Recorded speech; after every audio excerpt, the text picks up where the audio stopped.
عنتم حريص عليكم بالمؤمنين رؤوف رحيم وأيضا قال بسم الله الرحمن الرحيم وما أرسلناك إلا رحمة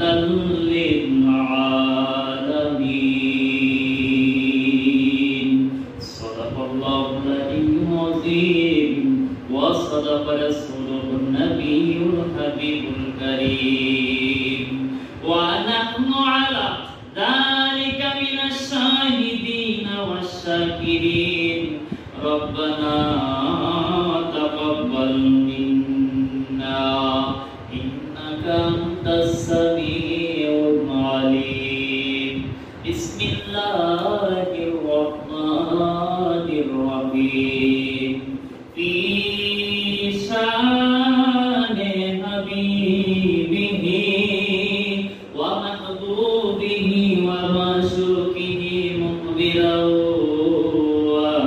وآمرا إن الله وملائكته يصلون على النبي يا أيها الذين آمنوا صلوا عليه وسلموا تسليما اللهم صل على سيدنا مولانا محمد وعلى آله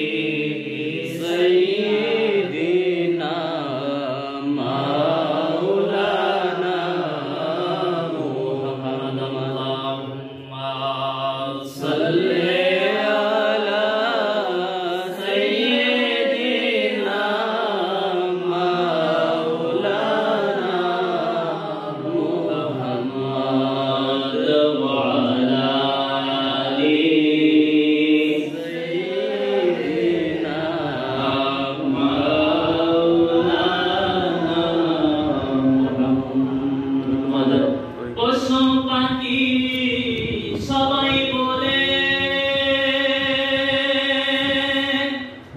আজকে মোদের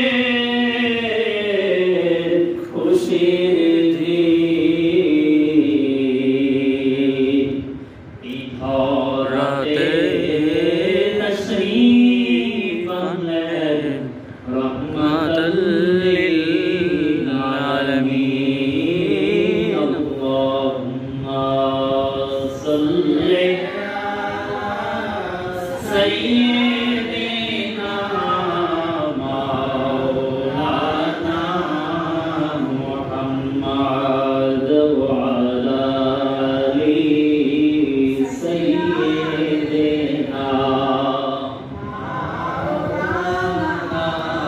মুহাম্মদ আরশের নিচে সিজদায় পড়ে কান্দেন নবী যারে যার মাফ করে দাও মাবুদ আল্লাহ উম্মত আমার গুনাহগার আল্লাহুম্মা সাল্লি আলা সাইয়্যিদিনা মাওলানা মুহাম্মদ ওয়া আলা আলি সাইয়্যিদিনা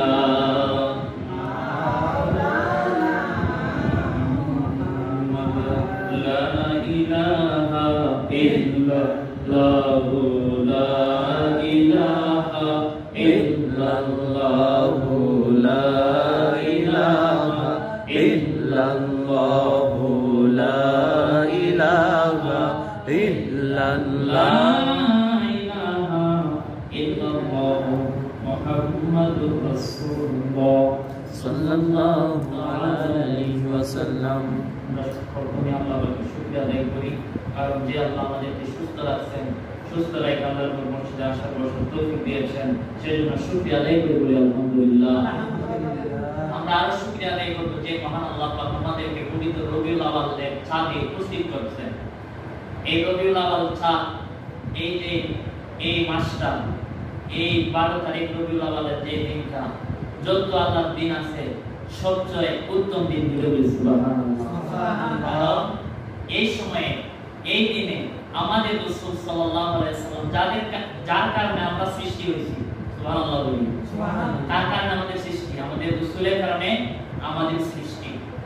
এরপরে দেখেন অন্যান্য নবী রাসূলের উম্মতগণ পর্যন্ত এবং নবী রাসূল পর্যন্ত হযরত ঈসা আলাইহিস সালাম আল্লাহকে বললেন, উম্মতরাও বললেন যে আল্লাহ আমাদের আখিরি জামানার নবীর উম্মত বানায়া দাও। নবীরা বলছেন যদি নবী না বানায়া আখিরি জামানার নবী রাহমাতুল লিল আলামিনের উম্মত বানাইতেন আমাদের জীবন ধন্য হয়ে যেত। সুবহানাল্লাহ। অথচ আমি বলেন নবী আল্লাহরে বলছিলাম আল্লাহ আমাদেরকে আখিরি জামানার নবীর উম্মত বানান বলছি, কোনদিন বললেন। কত বড় নিয়ামত আমাদেরকে আল্লাহ দিয়েছেন। আমরা বলি যে জন্ম আমার নবীর যুগে কেমন হতো যদি আমাদের জন্মটা হতো, কিন্তু এর চেয়েও যদিও এই সময় আমরা হতে পারি নাই, থাকতে পারি নাই, এরপরে আল্লাহ কিন্তু আমাদেরকে বঞ্চিত করে নাই, আমাদেরকে শেষ জামানায় হলেও আমাদের নবীর উম্মত বানাইতে বলি সুবহানাল্লাহ। ওই নবী রাহমাতুল লিল আলামিনকে আল্লাহ পাঠাইছেন কোথায়? এই দুনিয়াতে। কখন? 500 এই আল্লাহ রাসূলকে 570 খ্রিস্টাব্দে 12 রবিউল আউয়াল রোজ সোমবারে এই দুনিয়ার জমিনে পাঠাইছেন। আল্লাহ নবী আগমন করছেন। আল্লাহ বলতেছেন, আমি কুরআনুল কারীমের আয়াত পড়ছিলাম, আল্লাহ বলেন ওমা আরসালনাকা ইল্লা রাহমাতাল লিল আলামিন। আরসালনা, আল্লাহ বলতেছেন যে হে রাসূল আমি আপনাকে প্রেরণ করছি। প্রেরণ করা মানে পাঠানো। আল্লাহ বলেন আপনি জন্মগ্রহণ করছেন। আল্লাহ রাসূল বলতেছেন ওমা আরসালনাকা ইল্লা রাহমাতাল লিল আলামিন, নবী গো আমি আপনাকে জগৎ সমূহের জন্য রহমত হিসেবে প্রেরণ করছি।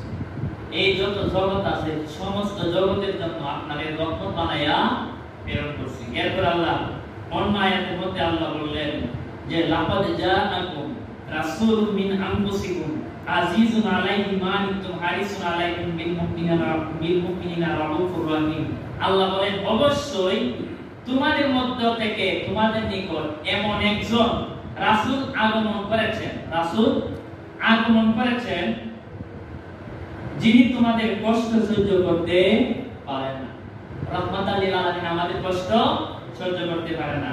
তোমাদের কল্যাণ অতিমাত্রায় কামনাকারী, মুমিনগণের ব্যাপারে পূর্ণ দয়াদ্র ও দয়ালু। সুবহানাল্লাহ। আল্লাহ রাসূল সাল্লাল্লাহু আলাইহি ওয়াসাল্লাম অতি দয়ালু। আল্লাহ রাসূল সাল্লাল্লাহু আলাইহি ওয়াসাল্লাম আমাদের কষ্ট সহ্য করতে পারে না।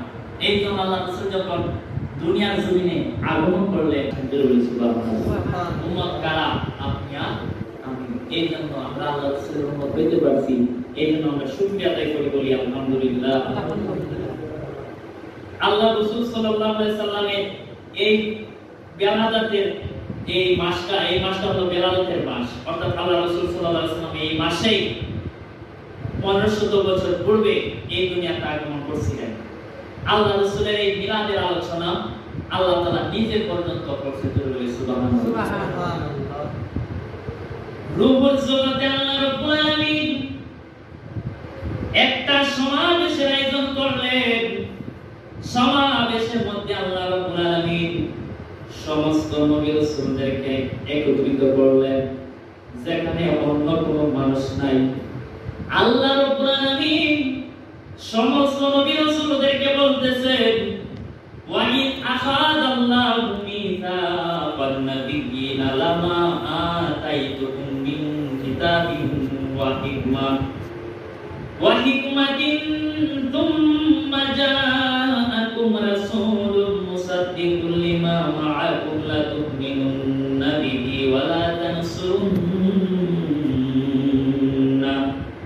আল্লাহ রাব্বুল আলামিন বললেন সমস্ত নবী রাসূলদেরকে, যখন আল্লাহ নবীগণ হতে অঙ্গীকার নিয়েছেন যে আমি তোমাদেরকে কিতাব দিব, আমি তোমাদেরকে হিকমত শিক্ষা দিব, অতঃপর একজন রাসূল তোমাদের নিকটে আসবে, যিনি তোমাদের সাথে যা রয়েছে এগুলাকে সত্যায়ন করবে।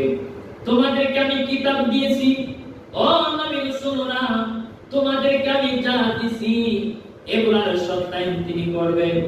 তাহলে তোমরা যখন তাকে পাইবা, তাহলে তোমরা কি করবা? তোমরা তার উপর ঈমান আনবে এবং তাকে সাহায্য করবে। জোরে বলে সুবহানাল্লাহ। আল্লাহ তাআলা আমাদের রাসূলের ব্যাপারে বলতেছেন, হে নবী রাসূলরা শুনে নাও, শুনে নাও, শুনে নাও। আমার রাসূল যখন আগমন করবে তোমরা তাকে সাহায্য করবে, তার উপর ঈমান আনয়ন করবে। আল্লাহ রাসূলের মিলাদের আলোচনা আল্লাহ তাআলা ওই রূহুল জগতেই করতেছেন। আমার বাবারা, এরপরে হযরত ঈসা আলাইহিস সালাম আমার নবী এই মিলাদের আলোচনা করতেছেন। কেন আমরা মিলাদ শরীফের আলোচনা করব না? কেন আমরা ঈদে মিলাদুন নবী উদযাপন করব না? কেন মায়ের নবীর জিকির আমরা করব না? মায়ের নবীর আলোচনা আমরা করব না? হযরত ঈসা আলাইহিস সালাতু ওয়াস সালাম খুশি হয়ে তার উম্মতের নিকট সর্বশেষ নবী সাল্লাল্লাহু আলাইহি সাল্লামের মিলাদের সুসংবাদ দিয়েছেন। এভাবে আল্লাহ ওই নবী হযরত ঈসা আলাইহিস সালাতু ওয়াস সালাম বলেন, আমি তোমাদেরকে এমন একজন রাসূলের সুসংবাদ দানকারী, এমন একজন রাসূলের কথা তোমাদেরকে বলবো, যিনি আমার উপরে আসবেন। আমার নবী শানের ব্যাপারে মিলাদের আলোচনা করতেছেন। মিলাদুন নবীর আলোচনা হযরত ঈসা আলাইহিস সালাতু ওয়াস সালাম ওনার উম্মতের কাছে করতেছেন। আমার পরে এমন একজন নবী আসবে, যিনি যার নাম হলো আহমদ। জোরে বলি সুবহানাল্লাহ। আমরা জানি আল্লাহর নবীর নাম আহমদ এবং মুহাম্মদ আল্লাহ রাখছেন, কিন্তু না, আল্লাহর নবীর নাম আল্লাহ 10টা নিজে রাখছেন। জোরে বলি সুবহানাল্লাহ।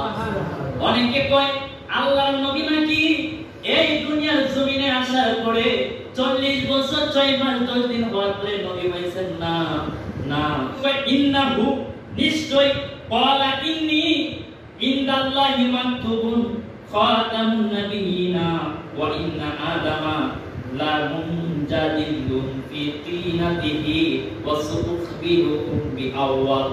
আল্লাহ রাসূল বলতেছেন, নিশ্চয় আমি মহান আল্লাহর নিকট তখন শেষ নবী ছিলাম যখন হযরত আদম আলাইহিস সালাতু ওয়াস সালাম মাটির সঙ্গে মিশ্রিত ছিল। বলে সুবহানাল্লাহ। আল্লাহর নবী কয় যে আমি তখনও নবী ছিলাম যখন হযরত আদম আলাইহিস সালাতু ওয়াস সালাম মাটির কামিনায় মিশ্রিত ছিলেন, মাটির মধ্যে মিশ্রিত ছিলেন, অর্থাৎ আদম আলাইহিস সালামকে সৃষ্টি করা হয়নি। জোরে বলি সুবহানাল্লাহ। নিজের মিলাদের কথা নিজে রহমাতুল লিল আলামিন নিজে বলতেছে, আমি কি করছিলাম? এই রকম অবস্থায় ছিলাম। আমি তোমাদেরকে আমার সৃষ্টির প্রথম অবস্থা সম্পর্কে সংবাদ দিব। আমি হলাম হযরত ইব্রাহিম আলাইহিস সালাতু ওয়াস সালামের দোয়া। জোরে বলি সুবহানাল্লাহ। ইব্রাহিম আলাইহিস সালাতু ওয়াস সালাম বলছিলেন যে আল্লাহ, আমি তো এই নবীর উম্মত হতে পারবো না, একটা কাজ করে এই নবীরে আমার বংশের মধ্যে দিয়া দিয়ে দিতে সুবহানাল্লাহ।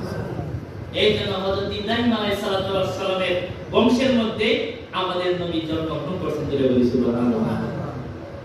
এই জন্য আল্লাহ রাসূল বলতেছে যে আমি ইব্রাহিম আলাইহিস সালামের দোয়া, অর্থাৎ বাইতুল্লাহ নির্মাণের পর আমার আগমনের জন্য তিনি দোয়া করছিলেন, আর আমি হলাম ঈসা আলাইহিস সালামের সুসংবাদ এবং আমার মায়ের প্রত্যক্ষ স্বপ্ন, যা তিনি আমাকে মিলাদ তথা প্রসবকালে দেখেছেন যে তার সম্মুখে একটি আলো উদ্ভাসিত হয়েছে। আল্লাহ রাসূল বলতেছেন যে আমার মায়ের সামনে একটা আলো, আলো মানে নূর। ওয়াকাদ খারাজা লাহান নূরুন, আল্লাহ রাসূল কয় ওয়াকাদ খারাজা লাহান নূরুন আদা আলাহা মিনহু কুসুরুস শাম, যার সামনে একটা আলো উদ্ভাসিত হয়েছে, যার রৌশনীতে, যার পাওয়ারে সিরিয়ার লাখ প্রাসাদ পর্যন্ত আলোকিত হয়ে যাইত। সুবহানাল্লাহ। যার এই নূরের পাওয়ারে, কোন নবী বলে নূর না, আল্লাহ রাসূল কয় আমার এই রৌশনীতে, আমার এই নূরের রৌশনীতে আমার মা বলছেন যে সিরিয়ার লাখ প্রাসাদ পর্যন্ত আলোকিত হয়ে যায়, আলোকিত হইতো, আমি পেলাম সেই নূরের। সুবহানাল্লাহ। আর এখন আয়েশা কিছু জাহেল এ অনেক সুন্দর সুন্দর দেখায়, অনেক সুন্দর লেবাস পয়রা সুন্দর সুন্দর বয়ান করে, কিন্তু কিছু কথা এমন ভাবে বলে তাদের উদ্দেশ্যে থাকে রাসূলের শান মান কটূক্তি করা। জোরে বলি নাউযুবিল্লাহ। আছে না নাই? অগণিত। রাসূল সাল্লাল্লাহু আলাইহি ওয়াসাল্লাম তার মিলাদকে ইবাদতের দ্বারা শুকরিয়া স্বরূপ স্মরণ করতেন। হযরত আবু কাতাদা রাদিয়াল্লাহু তাআলা থেকে বর্ণিত, তিনি বলেন রাসূলুল্লাহ সাল্লাল্লাহু আলাইহি ওয়াসাল্লাম কে সোমবার রোজা রাখা সম্পর্কে প্রশ্ন করা হলো, আল্লাহ রাসূল গো, আপনি কেন সোমবারের দিনে রোজা রাখেন? আল্লাহ রাসূল সাল্লাল্লাহু আলাইহি ওয়াসাল্লাম বলেন, ওয়াকালা ফীহি উলিতু ওয়া ফীহি উনজিলা আলাইয়া। রাসূল সাল্লাল্লাহু আলাইহি ওয়াসাল্লাম বলেন, এই দিনে আমি মিলাদ তথা জন্মগ্রহণ করেছি, এই দিনে সর্বপ্রথম আমার প্রতি ওহী অবতীর্ণ হয়েছে, সেই জন্য আমি এই দিনে রোজা রাখি। সূরা বলি সুবহানাল্লাহ। সুবহানাল্লাহ। এই আমরা 12 রবিউল আউয়াল আসলে জশ্ন জুলুস করি, র্যালি করি, মিলাদ শরীফের আয়োজন করি, জিকির আজকার করি। এগুলা কুরআন হাদিস সম্মত কিনা? কুরআন হাদিসের মধ্যে আছে। আল্লাহ রাব্বুল আলামিনের নির্দেশও আছে যে তোমরা রহমত এবং ফজল পাওয়ার পরে আনন্দ করে বলবে সুবহানাল্লাহ। তাফসীর কারকগণ এই ব্যাখ্যায় লেখেন, তাফসীর ইবনে আব্বাসের মধ্যে আসছে এবং তাফসীর ইবনে আব্বাস মানে নবীজির চাচাতো ভাই আব্দুল্লাহ ইবনে আব্বাস, উনি তাফসীর লেখেন। এই তাফসীরের মধ্যে আসছে এই রহমত হলো আমাদের নবী, ওমার সাল্লাল্লাহু ইলা রাহমাতাল লিল আলামিন। এই রহমত কি? আমাদের নবী। নবীর পাওয়ার পরে আল্লাহ কোরআনে বলেন যে তোমরা কিশোর আনন্দ করো, খুশি উদযাপন করো। সুবহানাল্লাহ। এই জন্য আমরা খুশি উদযাপন করি কি করি না?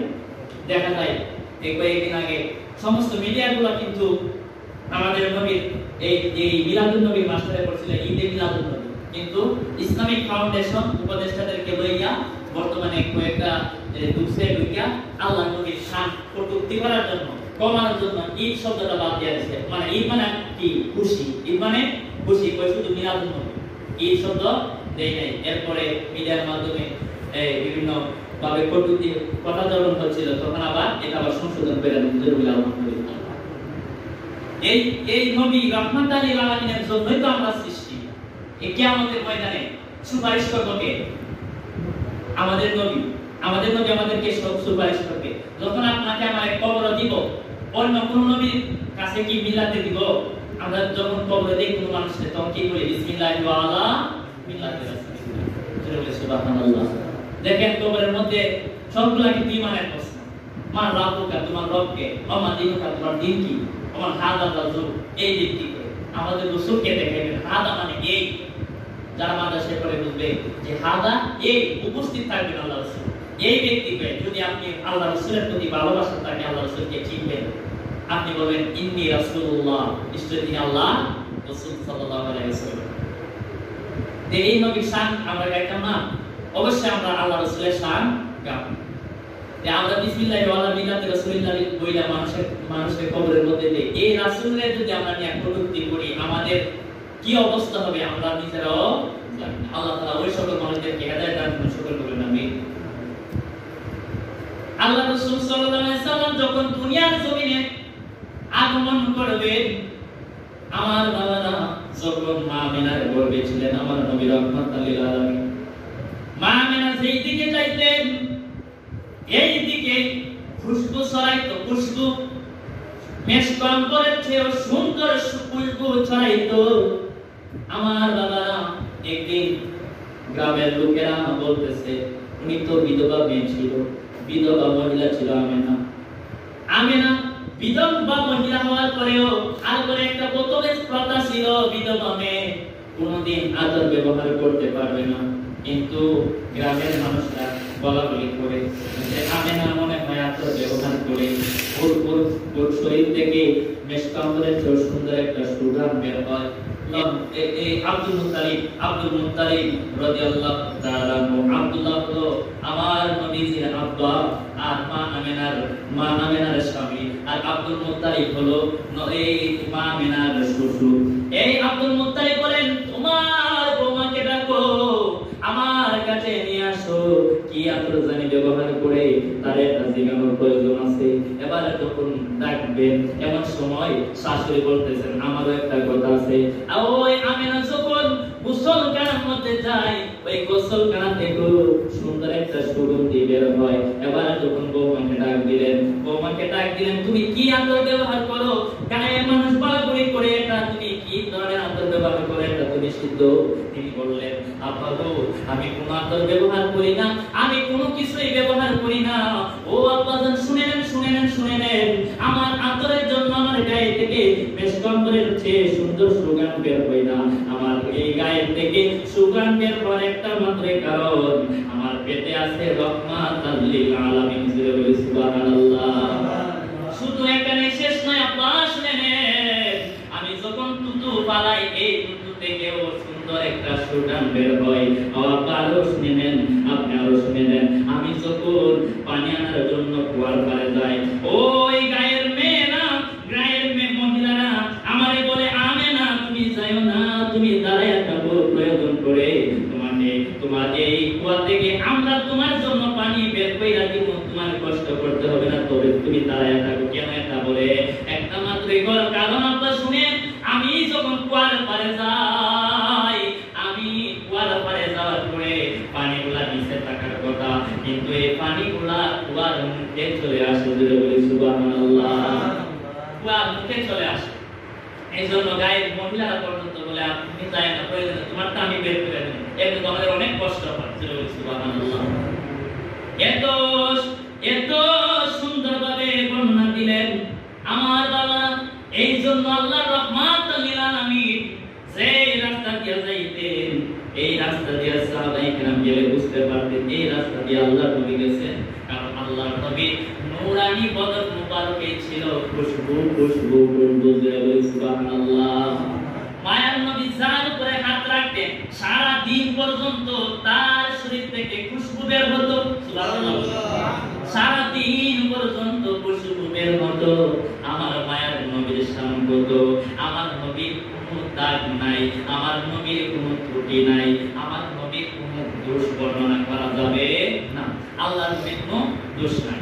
হযরত জাবের রাদিয়াল্লাহু তাআলা আল্লাহর নবীর সাহাবী, ওই সাহাবী আল্লাহর নবী রাহমাতুল লিল আলামিনের সামনে, আল্লাহর নবী বিছানায় শুয়ে আছেন অথবা বসা অবস্থায় আছেন, বর্ণনায় আসছে আল্লাহর নবী রাহমাতুল লিল আলামিনের দিকে 14 তারিখ দিবাগত রাত্রি আল্লাহর নবীর দিকে একবার তাকায়, আরেকবার এই আকাশের ছাদের দিকে তাকায়, একবার নবীর দিকে তাকায়, আরেকবার আকাশের ছাদের দিকে তাকায়।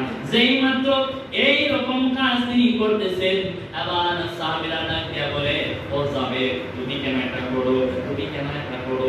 এই যাবের কয়, আমি দুইটা চাঁদ দেখতেছি, একটা দেখতেছি আকাশের চাঁদ, আর একটা দেখতেছি জমিনের চাঁদ। কই তুমি কি অনুধাবন করলা, কি বুঝতে পারলা, কি রকম অবস্থা তোমার, তুমি কি রকম ধারণা জানতে পারলা, বুঝতে পারলা? এবার যাবের ডাক দিয়া কয়, বুঝতে পারলাম এটাই, আকাশের ছাদের মধ্যে দাগ আছে, কিন্তু জমিনের মধ্যে যেই চাঁদ রহমাতুল লিল আলামিনের কোনো দাগ নাই। সুবহানাল্লাহ। এই জন্যই তো মা আয়েশা সিদ্দিকা রাদিয়াল্লাহু তাআলা আনহা বলেন, ঈসা আলাইহিস সালাতু ওয়াস সালামের সৌন্দর্য দেখা মহিলারা পেঁয়াজ কাটতে গিয়া বা ফল কাটতে গিয়া আঙ্গুল কাইটা পালাইছে। আর আমার মায়ের নবী রাহমাতুল লিল আলামিনের, আমার রাহমাতুল লিল আলামিনকে যদি কেউ দেখতো জীবিত অবস্থায়, তার ভিতর থেকে যদি কলিজাও কেটে নিত, বিন্দু মাত্র টের পাইতো না। সুবহানাল্লাহ। অগণিত সাহাবায়ে কেরাম শুধু আল্লাহ রাসূলের চেহারা দেখা, আল্লাহ রাসূলের কুরআন তেলাওয়াত শুনে মুসলমান হয়েছে। সুবহানাল্লাহ। চাঁদের চেয়েও সুন্দর তে, তারার চেয়েও সুন্দর তে, জানা থাকলে বলো বলো বলো, সুন্দর বাগান দেখিতে মদিনাতে চলো। আমরা যাইতে চাই কি চাই না? আমরা বলি, আমরা আল্লাহ রাসূলের খুশি করার জন্য আমরা মদিনায় যাইতে চাই কি চাই না? যেহেতু এটা মিলাদুন নবীর মাস, আমরা এই সামনের জন্য আল্লাহ রাসূলের শানের উপরে, আল্লাহ রাসূলের মিলাদের উপরে আলোচনা করব। আল্লাহ যেন আমাদেরকে এই মিলাদের উসিলায়, এই জিকিরের উসিলায়, আল্লাহ রাসূলের শানের উসিলায় আল্লাহ আমাদেরকে যেন মাফ করে শুকর করুন। আমিন। চাঁদের চেয়েও সুন্দর তে, তারার চেয়েও সুন্দর তে, জানা থাকলে বলো বলো বলো, সুন্দর বাগান দেখিতে মদিনাতে চলো, সুন্দর বাগান বাগান দেখিতে মদিনাতে ছোড়ো। মায়ার নবী যখন আগমন করলেন, আল্লাহর রহমত, আল্লাহ রাব্বুল আলামিন রহমাতুল লিল আলামিনকে রিসিভ করার জন্য জান্নাত থেকে রমণীগণকে পাঠিয়ে দিলেন। হাওয়া মরিয়ম সবাই এলো মা মেনারে করে, সালাতু সালাম জানিয়ে নূরকে বরণ করে, তারা নূরকে বরণ করে। রহমাতাল লিল আলামিন, রহমাতাল লিল আলামিন, কুল কায়নাত পেলো পেলো পেলো সুন্দর বাগান দেখিতে মদিনাতে চলো, সুন্দর বাগান দেখিতে মদিনাতে চলো। আমার বাবা, এরপরে আল্লাহ রাসূলের মিলাদের আলোচনা আসতেছে। আল্লাহ রাসূল কয়, আমি রাসূলুল্লাহ সাল্লাল্লাহু আলাইহি সাল্লাম 35 বছরে জন্মগ্রহণ করেছি। বাদশা আব্রাহা আল্লাহ তাআলা আলাম তারা সূরার মধ্যে বলেন, আলাম তারা কাইফা ফাআলা রাব্বুকা বিআসহাবিল ফিল। কয় আমি ওই সময় আলাম তারা, আল্লাহ রাসূলের জন্মগ্রহণ করেন না, এই সময় আল্লাহ রাসূল আসবেন এমন সময়, আল্লাহ রাসূল পেট মুবারক আছেন মা আমেনা, এমন সময় 35 বছর আব্রাহা এসে কাবা ঘর ভাঙিয়ে ফেলাইবে। এখন বর্তমানে মাথা ভাঙিয়ে ফেলাইতে চাইতেছে। ওই কাবা ঘর ভাঙবো, কাবা ঘর গা আল্লাহ, আর আর মাদার গা আল্লাহর ওলি, সুবহানাল্লাহ, আল্লাহর বন্ধু মাদার ভাঙতে চায়, ভাঙিয়ে ফেলাইব। আল্লাহ কয় আলাম তারা, আল্লাহ রাসূল জন্মগ্রহণ করে নাই, আলাম তারা আপনি কি দেখেন নাই? আল্লাহ রাসূল দেখতে কিভাবে আসেই নাই, তার মানে আল্লাহ রাসূল রূহের জগতে থাকলে আল্লাহ রাসূল দেখে। আলাম তারা কাইফা ফাআলা রাব্বুকা বিআসহাবিল ফিল, আমি বস্তি বাহিনীদেরকে কি অবস্থা করছিলাম। আল্লাহ তাআলা যখন এই আব্রাহা যখন আইছে যে কাবা ঘর ভাঙুন, তখন আল্লাহ আবাবিল ফাঁকা মাথা দিয়েছে। আব্দুল মুত্তালিব হলেন এই কাবা ঘরের রক্ষক, উনি কুচ করতে গেছে, উনার দুর্বাগুলা বিভিন্ন কিছু কুচ করতে গেছে। মানুষের কয় কাবা ঘর ভাঙতে আইছে, আর তুমি তোমার উপরে উড়াইতাছো, ওই কাবা ঘর তো আমার না, যার কাবা ঘর তিনি রক্ষা করবেন। সুবহানাল্লাহ, আল্লাহ আবাবিল ফাঁকা মাথা দিয়েছে। আবাবিল ফাঁকা বানাইয়া ছোট ভাইয়া চোরে পাখির থেকে আরো ছোট, এত ছোট ফাঁকি দিয়া ছোট ছোট ফাঁক তারা ফেলে এই আবাবিল ফাঁকি আসলে তো ফাঁকি আল্লাহ ফেরেশতা পাঠাইছে। বদরের যুদ্ধেও ফেরেশতা পাঠাইছে, কারণ আল্লাহ রাসূল এবং আমাদের সঙ্গে আল্লাহ আছে কি আছে না আছে, পাঠাইছে বলে এই ছোট ছোট ফাঁক সারে। আর এই বস্তি বাহিনী মানে বড় বড় হাতি পর্যন্ত কি হয়ে যায়, জায়গা পেয়ে যাবে আমার। এই সময় আল্লাহ রাসূল জন্মগ্রহণ করছিলেন। যাই হোক, সময় অনেক হয়ে গেছে। আল্লাহ তাআলা আমাদেরকে মিলাদের উসিলায় কবুল করুন, এই মিলাদুন নবীর মাসের উসিলায় কবুল করুন। আর আমরা সামনেও আমরা এই আল্লাহ রাসূলের শান গাইব, জশ্ন জুলুসে আমরা অংশগ্রহণ করব। জশ্ন জুলুসে যাবনি, আমরা জশ্ন জুলুসে যাব এবং মিলাদের আলোচনা করব। মিলাদের সামনেও আমরা এই আল্লাহ রাসূলের শান গাইব, জশ্ন জুলুসে আমরা অংশগ্রহণ করব। জশ্ন জুলুসে যাবনি, আমরা জশ্ন জুলুসে যাব এবং মিলাদের আলোচনা করব, মিলাদ শরীফ করব। কারণ এই মাসটাই হলো আমাদের জন্য খুশির মাস, এই মাসটা আমাদের জন্য খুশির মাস। আল্লাহ রাসূলের কারণে আমরা জন্মগ্রহণ করছি, ওই রাসূলের জন্ম আমরা পাইছি। অন্যান্য নবী রাসূল পাইছে, অন্যান্য নবী রাসূল আল্লাহ রাসূলের যে জন্ম পাইছে, উম্মতরা পাইছে, কিন্তু আমরা পাইছি। আমরা আদায় করতে হবে সঠিকভাবে। আমরা যেন আল্লাহ সুন্দরভাবে আদায় করতে পারি। আল্লাহ সেই তৌফিক দান করুন। আমি আসসালামু আলাইকুম।